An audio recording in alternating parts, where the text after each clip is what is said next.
Hello everyone, so we're getting close to wrapping up, and this week we still have one more lesson, but I just want to talk and start working on your 10 designer final book. So the first thing I want you to do this week is to start doing the research about these designers. Following week, I'm going to go over how to lay out the book, and then it allows you a couple of weeks to create the book. I really want you to spend a lot of time on this book.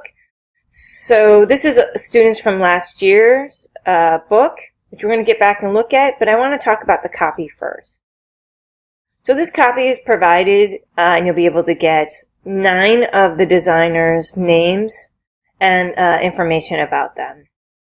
So there's one designer that I want you to do research on. Go online and find more research about them, and then I want you to write a statement just as long as Paula Shore's.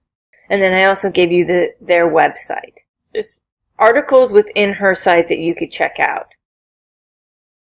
Okay, for the rest of them, you want to read them, and then I want you to do research. So I want you to find images. I want 5 images for each one of the designers.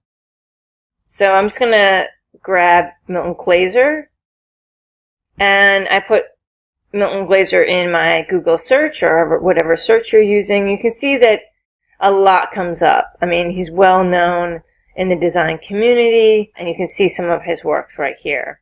So right here you could go to his website and find images, which I would recommend, and then you can also go to images and look for images.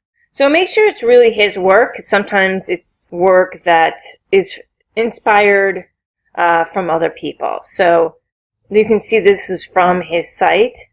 I would please take some time and really find the ones that you like. You know, this is an opportunity to learn a little bit more about design and designers. So this is one of his very famous posters. How did he solve this? How is this dynamic? How is this iconic? So really think about what you're picking. Why do you like the image? If you don't like this image, then don't put it in your book.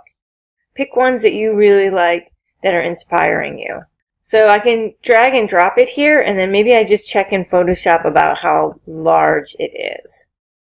Remember, we've learned about Photoshop, so we should be able to check our file sizes. So if we bring this into the screen for you, we do image.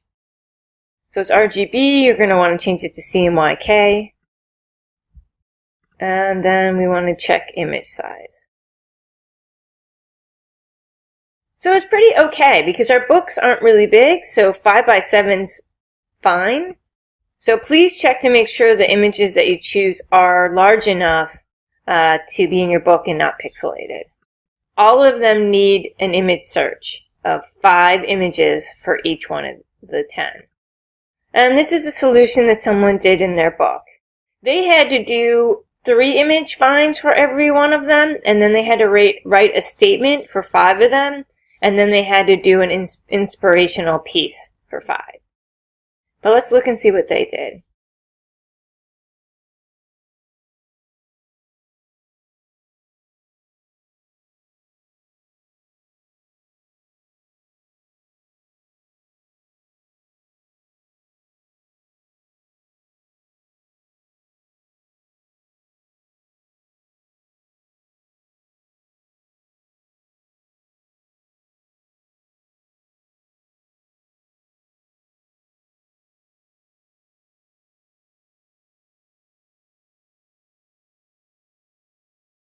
Alright, so that's a little peek of what you're going to do. But remember, all you're doing is downloading the copy, reading it, and doing a search for 5 images. Make sure you put down what the images are. And then you have one designer you have to do more research, because you're actually going to write about them. And so that's kind of a wrap. So there is still one more project this week. But I want you to just do this research part as soon as possible. All right, thank you.